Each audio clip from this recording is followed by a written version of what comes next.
Chinaman here, and today we have Trenton back to talk more about sterling silver. And today we're going to do some serving pieces.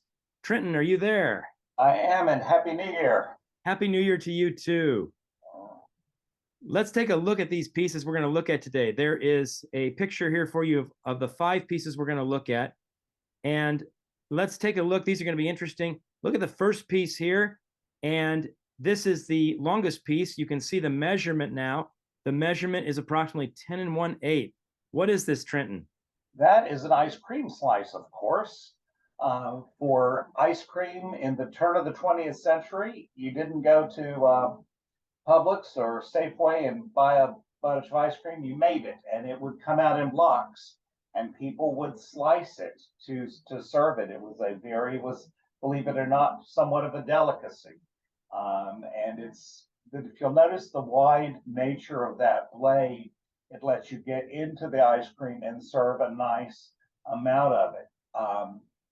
The silver companies made slices in similar forms that were often narrower. The blade of this one is probably about 2.5 to 3.5 inches wide, and that's so that it can get a good bit of ice cream.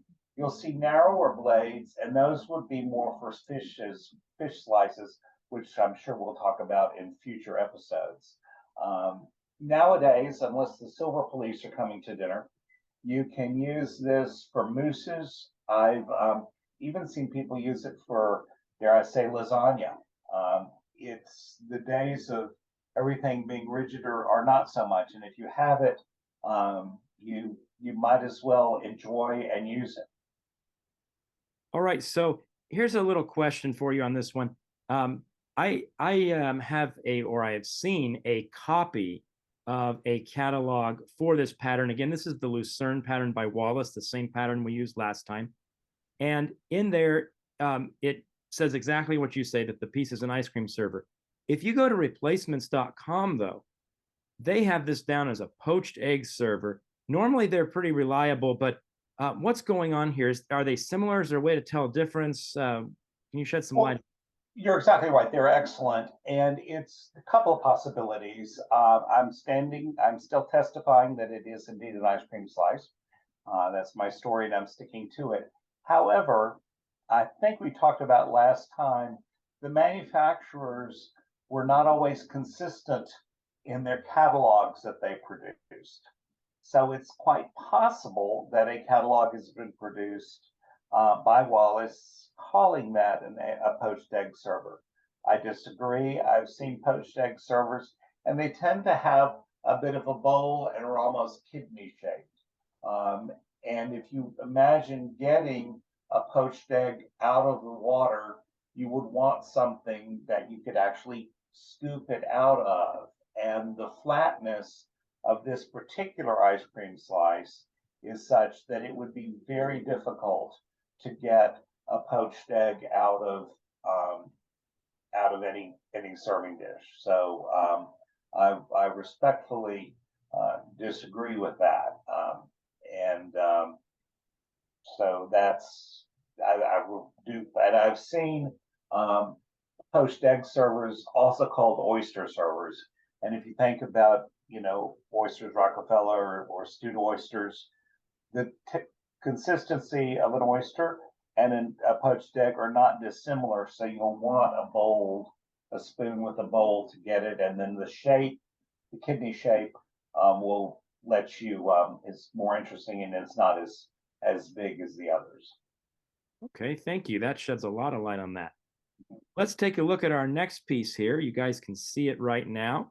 And then we're going to flip it over and measure it. And the measuring of this one is 8 3/4 approximately. What is this? That is a cheese scoop. For you Downton Abbey fans in the United Kingdom, I have seen it written that they would get large wheels of Stilton cheese, and that would be 12 inches of soft cheese, and would often pour port wine into it. So if you're a cardiologist, you might want to mute me.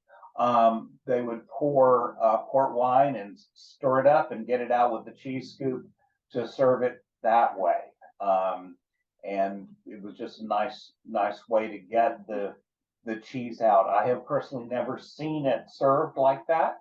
I've only read about that. I have seen them used for soft cheeses and the like. And it would be this large size is usable for a large party, for a buffet or the like. One thing to be aware of with this is the measurement. If you're collecting your pattern and you have an oval soup spoon, in Lucerne, your oval soup is going to be about 7 inches in diameter, 7 inches in length, maybe a little bit longer. A large cheese scoop is going to be longer than that. In the did you say 8 inches, 8 1/4 is 8 3/4. It's going to be larger than a dessert spoon, smaller than a tablespoon. Some folks will take a dessert spoon and curve the sides to make it into a cheese scoop. So just be aware for special order pieces or handcrafted pieces. It's clearly something that you can see as you collect. Okay, thank you. The next one is much smaller. Here it is. You can see it. It's in this pattern, it has a decorative bowl. And then when we flip it over to look at the size, it measures approximately 6 1/8 inch. What is this one?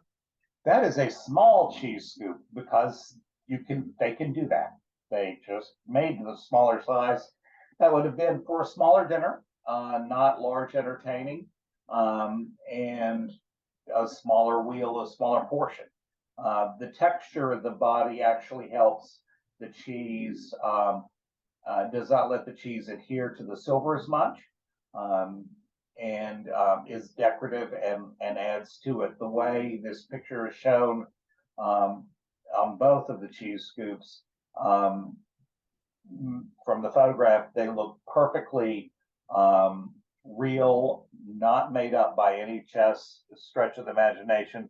The straight edges, the evenness of it, surely tells me that these are factory made at the first quarter of the 20th century. Okay, so a follow-up question on these two cheese scoops. So I understand the smaller one would be more for a smaller dinner, bigger one for some bigger group of guests.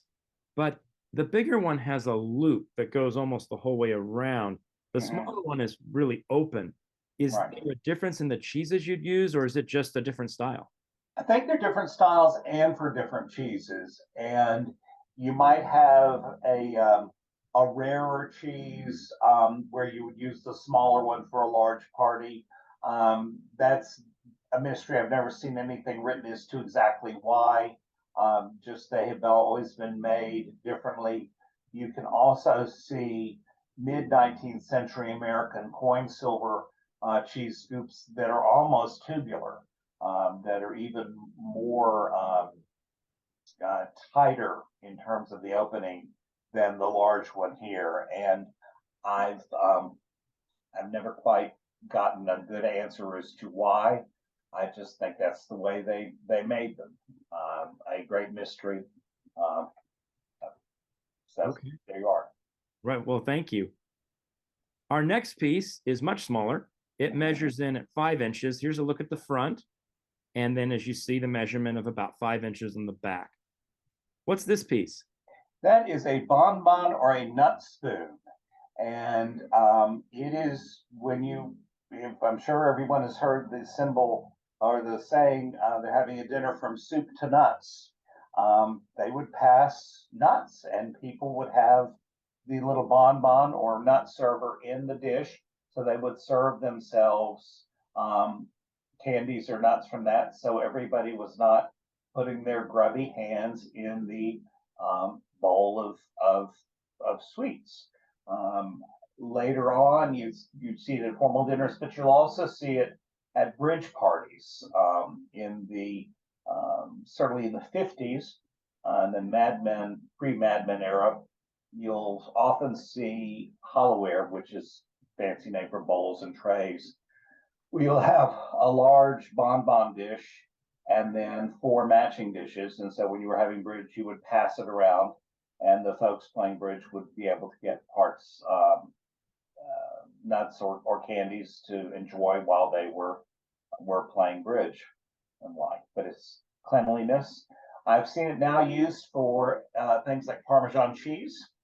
You know, they're not going to put the green canister on the table. They'll put it in a little, someone can put it in a little bowl and pass it with something like that. They could also use a cheese sifter, which is a whole nother story. Okay. Thank you. Now here's another little question here. That small cheese scoop that we talked about before, would that be appropriate for Parmesan cheese if you had something like that, or would you stick to something else? I think you could. I mean, you know, you could use it for cheese, for Parmesan cheese. You could use it for a chutney. If you had something really spicy that you'd want just a little dash of, you could use the small scoop for something like that. Because of the way it's constructed, it would work really well for that. It's really only limited by your imagination. Okay. Or the Silver Police, right? Well, that's a way you got to watch. You know, if Martha's in Connecticut, you're safe. Okay. All And right. if I was at dinner, I wouldn't say a thing. All right. Well, that's good. Uh, I'll have you to dinner, not the other people. So our last piece here tonight is another long one. It's big again. Let's take a look at it from the front, and looks kind of sharp there. And when you flip it over to look at the size, it comes in at 8 3/4. What is this piece? that is a lettuce fork, and it was designed for wilted lettuce. And people, even to this day, you'll have a salad with hot bacon dressing where the lettuce or the spinach or, Lord forbid, kale might be poured with a hot dressing and it would wilt. And this would be easier to pick up the wilted leaves with. The piece often comes with a spoon that's the same length, usually shaped, and it's something that you can use to actually function with. And this is one that's pretty harder to find other uses for. I have seen it used if people were doing Mexican themed dinner and had peppers that were sliced. You could use it to serve something like that. It's a function of what you're serving and how much of it you want to. But it was originally for literally for wilted lettuce, which is something that we do not think about except in the South on New Year's Day when we're serving collard greens, which you could probably use that for, but not enough. It's not big enough to serve enough collard greens for me, but that's another story. Well, with the looks of that piece, it could also be used for self-defense. Well, it could be. I think so. I've seen them that are quite substantial. This is the great thing about Lucerne. It has a subtlety as a pattern that really can show up on in the pieces we have here. The lettuce fork and the small cheese scoop have a little beautiful subtlety to it, and also the decoration that's on the bonbon. Uh, go back one step to the bonbon servers. In many patterns, you'll have bonbons with piercing or holes in them, which lets extra salt get through. All right. Well, thank you, Trenton. Well, that wraps up today's list of pieces, but we've got lots more to do. We've got lots more videos to make, many more pieces out there. Please like and subscribe. Trenton, you want to do a shout out to your contact again for people who are just watching this one? Absolutely. It's info at Trenton 4, the number 4, silver.com.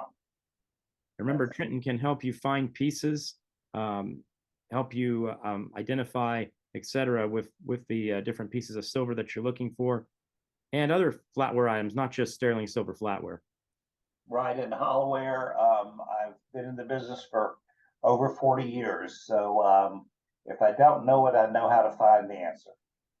Well, thank you again, Trenton. And we'll see you guys in the next video. Greg, my pleasure. Take care and have a great rest of the weekend. You too.